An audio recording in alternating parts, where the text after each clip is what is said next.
In today's video, I'll be showing you how to make 9 simple create mod machines that will allow you to get certain resources much easier in the early game. And each machine only uses one water wheel for power and no brass. So you don't have to worry about going to the nether to get a blaze burner so you can make these machines work. And throughout the create mod, you'll be needing a lot of iron sheets and copper sheets and even some gold sheets. And this machine here will allow you to place any ingot that can be pressed into a sheet into this chest and will output sheets here. And this will allow you to automatically make your sheets while you go do other things.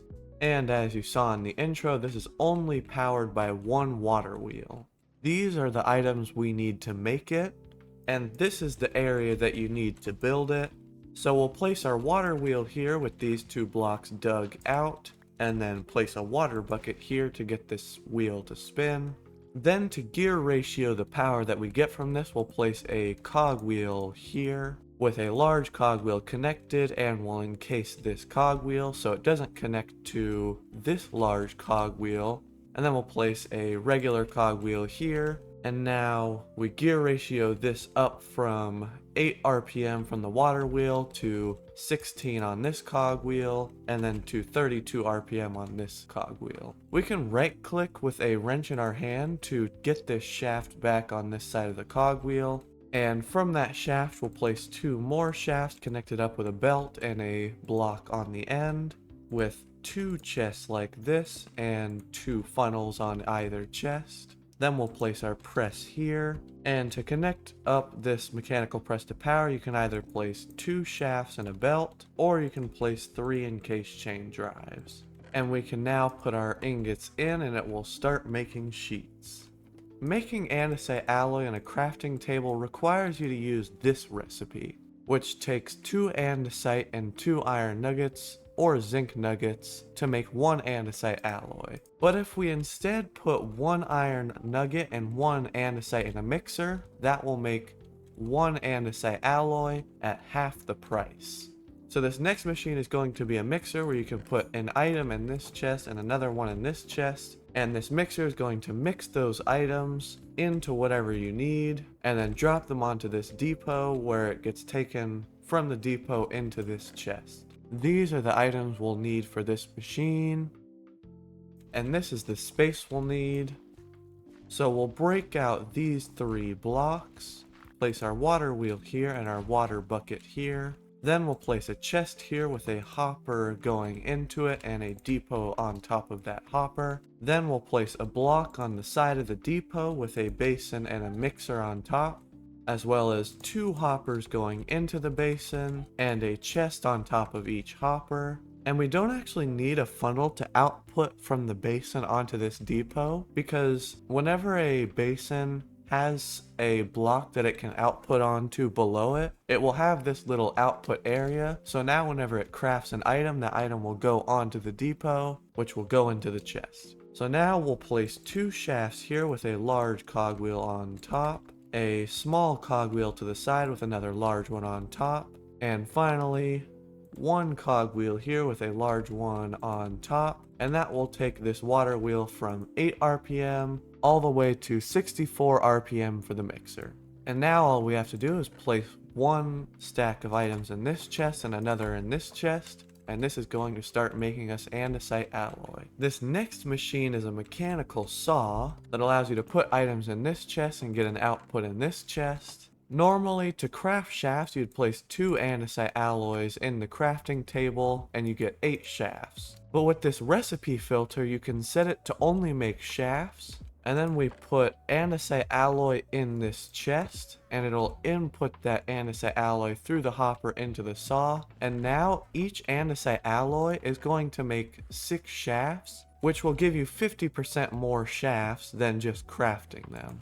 And in addition to being able to make shafts, it can also strip logs. So if you need to make andesite casings and you don't want to have to manually strip the logs, this is a good way to do that. And when you craft logs into planks, it normally gives you 4 planks for 1 log. But if you put a stripped log in this mechanical saw, it's going to turn that stripped log into 6 planks rather than 4, which is again a 50% increase in the amount of items you get, similarly to with the shafts.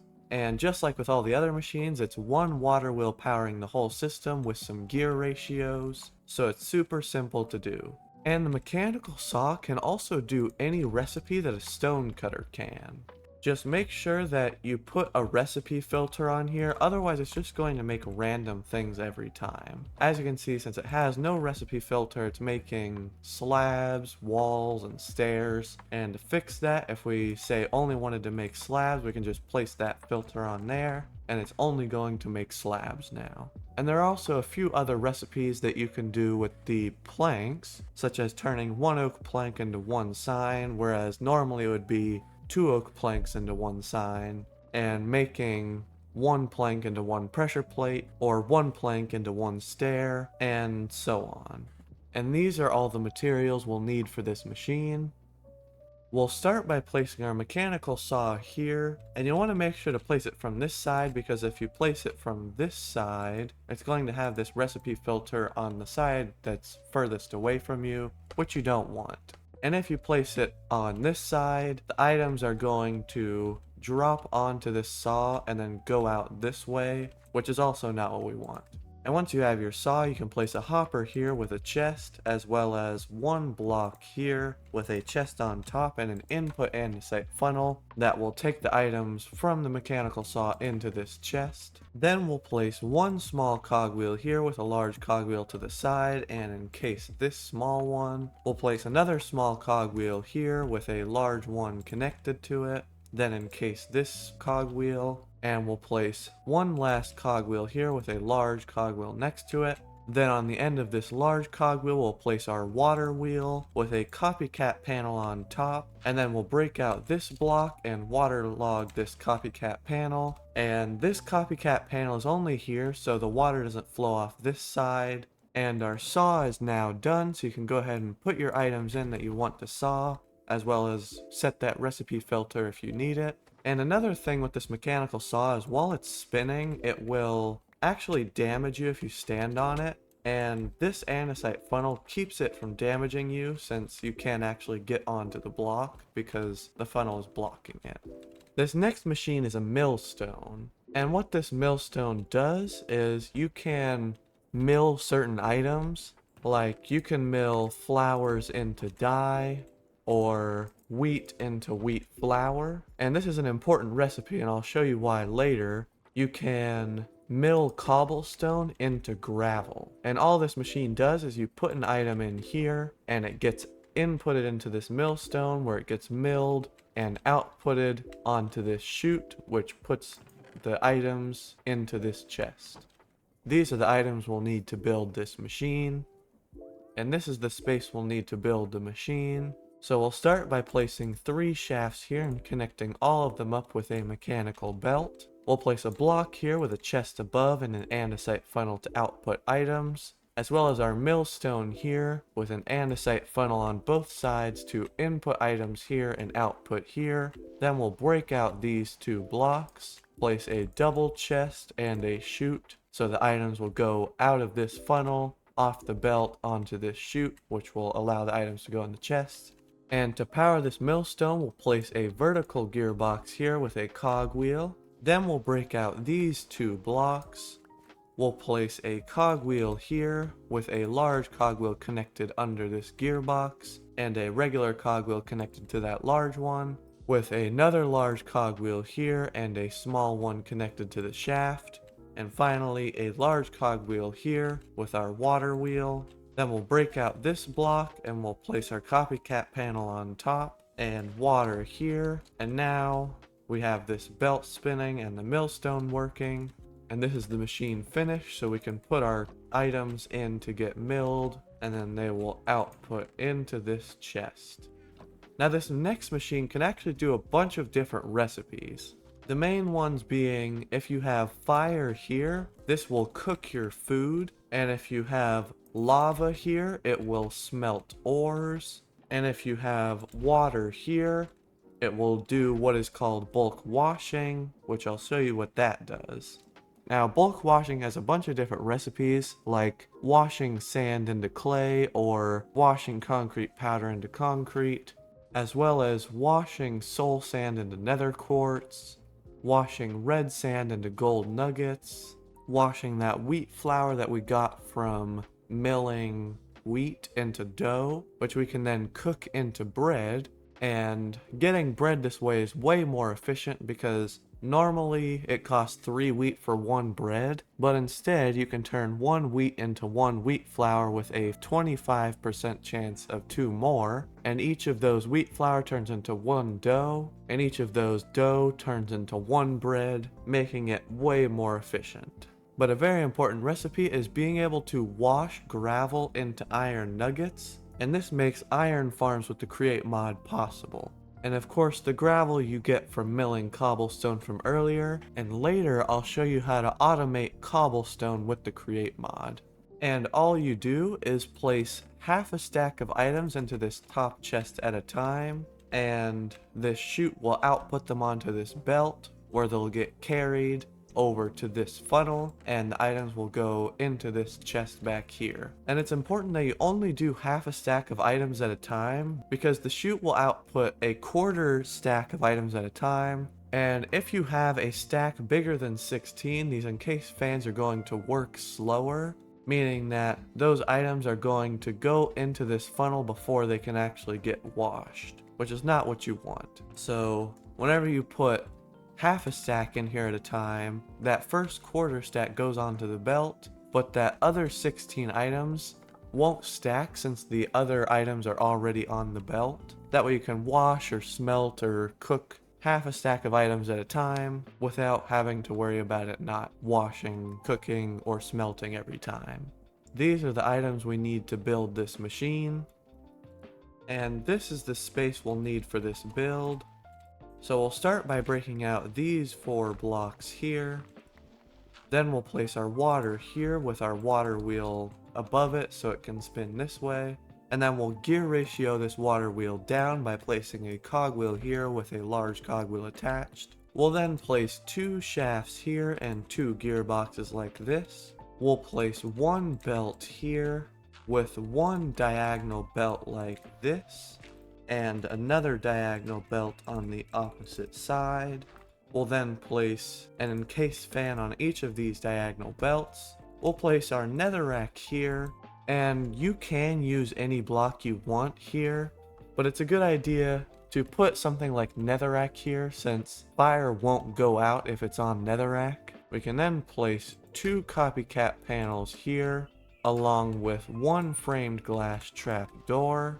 And these will contain either the lava or water that you put in here, which you can put in now. And this framed glass trapdoor allows you to easily replace the different items that you need in front of the fan according to what you need at the time. So we can place our double chest here with our andesite funnel inputting, as well as our chute here with our chest on top so we can input the items onto this belt. And just like that, our encased fan is now finished. This next machine is an automated packer. So this machine does recipes like turning 9 iron nuggets into an ingot, turning 9 ingots into a block, turning 4 logs into 3 wood, polishing things like this, or turning things into bricks.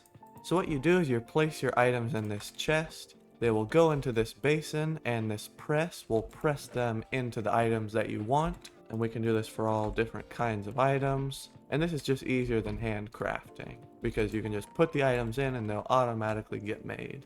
These are the items we'll need. And this is the space we'll need. So we'll start by breaking out these 3 blocks and placing our water wheel here with a water bucket next to it to make it spin. Then we'll place 2 shafts on top with a large cogwheel and a small cogwheel connected. Then we'll encase this large cogwheel so we can add another gear ratio on top like this. We'll place a vertical gearbox with our mechanical press connected to it. Then we'll place our basin here with a chest and a chute, as well as a block here if you want. This is just optional though. Then we can place a chute here, and we can actually make this chute diagonal if you right click with another chute on the side, and then we'll place a chest above. So now the items in this chest will go into this chute, which will then bring the items into this chute, which will bring the items into this basin.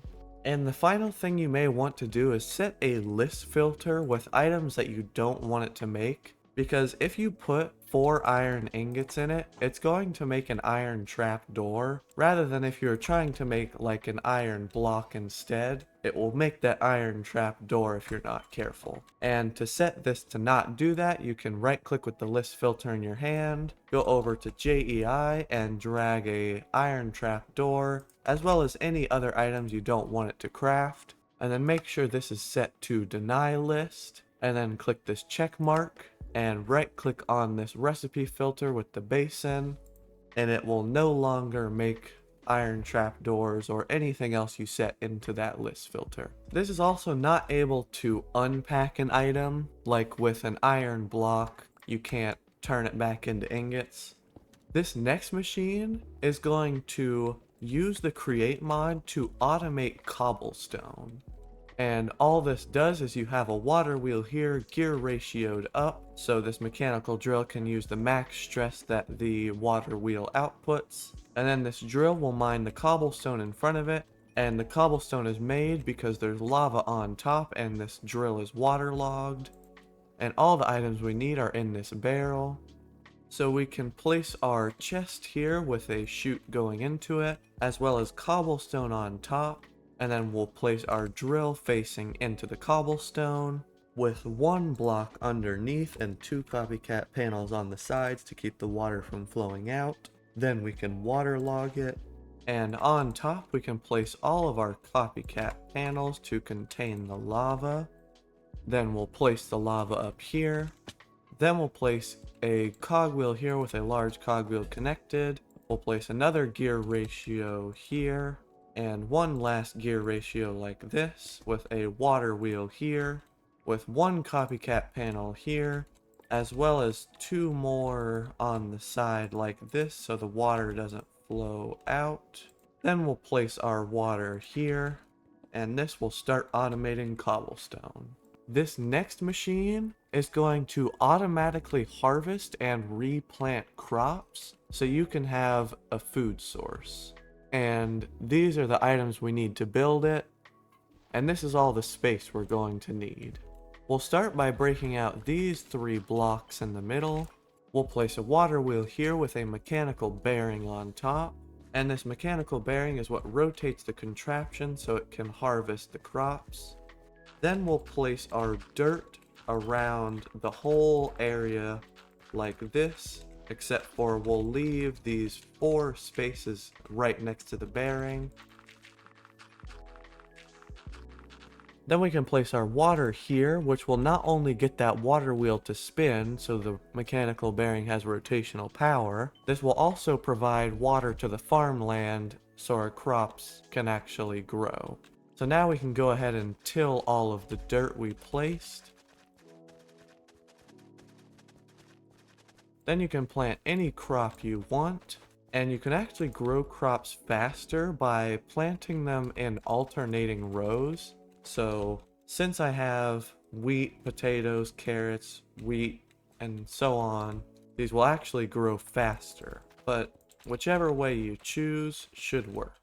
Once you have the kind of crops you want, you can go ahead and place a mechanical bearing here, and we're going to need to temporarily break out these 5 crops because we'll need to place blocks over them. So we can now place 3 blocks here with mechanical harvesters on the front and 1 portable storage interface here. And this portable storage interface is what's going to output the items from this contraption storage into these double chests, as well as a chute on top and another portable storage interface which will connect up with this one. And the items will go from this interface into this one, into this chute, into this chest. Now we just need to super glue our contraption, and to do that we can right click this chest with super glue in our hand and drag our cursor over to this block and right click again to super glue all of those blocks together. Then we can super glue this block to this storage interface, and we can super glue from this block over to these mechanical harvesters. And now we can start this contraption up by right clicking on this mechanical bearing with an empty hand. And we can also go ahead and replant our crops, since we had to remove them temporarily to build this. And so we don't have to wait for the crops to grow to show you how this works. I'll just use some bone meal on these crops, and we can see that it automatically harvests them whenever it gets close enough. And then the items will output into this chest. And we can even go a step further, because if you have potatoes growing here, instead of just outputting the items into this chest, we can place an encased fan here, replace this with netherrack, place a water wheel on this fan. We'll right click with a flint and steel to set fire to this netherrack. We'll place a water bucket under this water wheel to get this fan spinning. And lastly, we can place our chest here with an input andesite funnel. And now when this comes back around, our potatoes are going to be outputted, as well as any other items, and those potatoes are going to get baked and then put into this chest. And if you have other crops in here that can't be cooked, they'll just get inputted into this chest instead. And now your food will be already cooked whenever you go to get it. Just maybe put like a couple of copycat panels here, because if you go in front of this fan, it's going to set you on fire. So you can easily just place 4 copycat panels here, and maybe even a couple on top, so that you don't get set on fire. Now this final contraption is going to automatically cut down trees that are in front of it, and if you're not careful, those mechanical saws will hurt you. And once it chops down a tree, its items go into here, where the portable storage interface will output them into this interface, which will output them into this chute, which goes into this chest. These are the items we need to build it, and this is the space we need to build it. So we can start by breaking out these 3 blocks, placing our water wheel in the middle with a water bucket to the side. Then we'll place down 20 dirt like this so we can have our trees grow, with our mechanical bearing in the middle here. Then we'll place our chest on top with 2 mechanical saws to the side like this, as well as our portable storage interface facing this way, and of course our double chest with chute and portable storage interface like this, or rather like this. Then we super glue the saws to the chest and this saw to this interface. Then we can right click on this mechanical bearing with an empty hand and place down all of our saplings. And unfortunately, this does not replant saplings. It only chops them down, so you will have to go replant saplings whenever you need to. And if you want to do 2x2 trees, all you need to do is break out these 8 blocks, place 4 dirt in the corners, place an extra mechanical saw, then super glue these together, and place down your 2x2 saplings. Then you can restart your mechanical bearing. And just to show you that this actually works, we can bone meal, and this is going to start cutting each log. And once it cuts down the final log, the whole tree is going to go down. And it's gone. That gave us back twice our saplings, which we can go ahead and replant, so we can have even more trees. Hopefully this video helped you make your own Create Mod worlds even better. And don't forget to leave a comment down below with what you would like to see in the next video. And while you're down there, I would really appreciate it if you hit that like and subscribe button. Become a member if you want to help support the channel even more. And thank you so much for watching, and I will see you in the next one.